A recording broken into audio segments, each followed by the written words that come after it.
যখন লিটন বিকেএসপিতে ভর্তি হয়েছে তখন ওর খেলার ধরনটা দেখে মনে হচ্ছে যে ও একদিন খেলে দিবে, কারণ একটা খেলোয়াড়ের স্ট্রাকচার দেখলে, বডি ল্যাঙ্গুয়েজ বলেন, তার অ্যাটিটিউড বলেন, চিন্তাধারাটা মানে বলে দেয় যে আসলে তার মিশনটা কি। একটা ন্যাশনাল প্লেয়ার হওয়ার জন্য বা টপ লেভেলে খেলাতে যে ধরনের কোয়ালিটিগুলো দরকার, ওর মধ্যে ওই সময় কিছুটা ছাপ দেখতে পাচ্ছিলাম যে এর ফিউচার অনেক ভালো, ভবিষ্যতে সে একটা টপ লেভেলে খেলে দিবে এবং সেটাই সাকসেস করেছে সে বিকেএসপিতে। আমাদের লক্ষ্যও থাকে যে যারা এই ধরনের ট্যালেন্ট তাদেরকে নিয়ে আলাদা আমাদের একটা গোল থাকে, সেই গোলগুলোকে হয়তো যারা স্পেশালিস্ট তাদেরকে স্পেশালিস্টভাবে আমরা ওইভাবে মূল্যায়ন করে সামনের দিকে নিয়ে যাই আর কি। এবং তার ফলশ্রুতিতে আজকে লিটন আজকে বলতে গেলে টপ লেভেল ডমিনেট করছে বাংলাদেশে সে আর কি, তার লেভেল থেকে আর কি। বিকেএসপির কোনো একটা স্মৃতি লিটনের সাথে আপনার যে স্মৃতিটি আপনি সারা জীবন মনে রাখতে চান?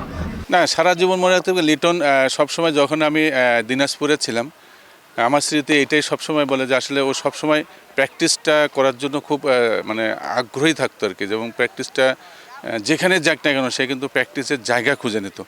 আমি তখন ওখানে চিফ কোচ আমি ডিপটি ডাইরেক্টর ছিলাম, তখন ও যখন জানতো যে আমি ওখানে আসি, সে বলতো স্যার আমি আসতেছি, আপনি আমাকে একটু সময় দিয়েন আর কি।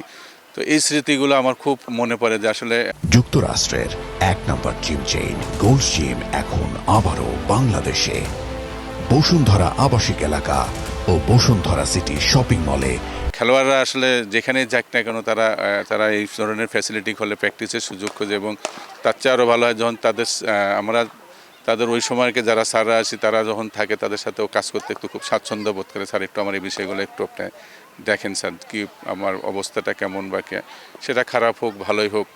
আর খারাপ ভালো বলতে গেলে ভালোর সময় তো ভালোটা ওরা বুঝতে পারে, খারাপের সময়টা আমরা সবসময় বলি যে যখনই কোনো কিছু মনে হবে খারাপে, তখন আমরা সবসময় রেডি বিকেএসপির কোচরা আর কি। আমরা মানে এইটা চিন্তা ভাবনা করে সে সবসময় কিন্তু যখনই বিকেএসপি স্যার পাক না কেন, যেখানেই আমরা থাকি না কেন, সেখানে যায় সে স্বাচ্ছন্দ্যে কাজ করে আর কি। সেই ছোটবেলায় আপনারা প্রেডিক্ট করতেন যে লিটন বড় প্লেয়ার হবে, যখন দেখলেন যে দেশের অন্যতম সেরা ব্যাটার হয়ে গেছে, নিশ্চয়ই গর্ব হয় একজন শিক্ষক হিসেবে? না, ডেফিনেটলি এটা তো গর্ব তো অবশ্যই আমরা করি যে যখন আমাদের ছাত্ররা, যখন আমাদের প্লেয়ার বিকেএসপি স্টুডেন্টস বা ছাত্ররা যখন একটা লেভেলে খেলে দেয়, যে আমরা তাদের সাথে সংশ্লিষ্ট ছিলাম, এটা তো অনেক গর্বের বিষয় আর কি।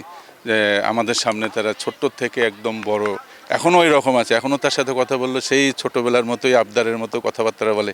স্যার, এই যে ডাকটা, এটাই আসলে অনেক বড় জিনিস আমাদের কাছে, এটাই বড় পাওয়া আমাদের কাছে।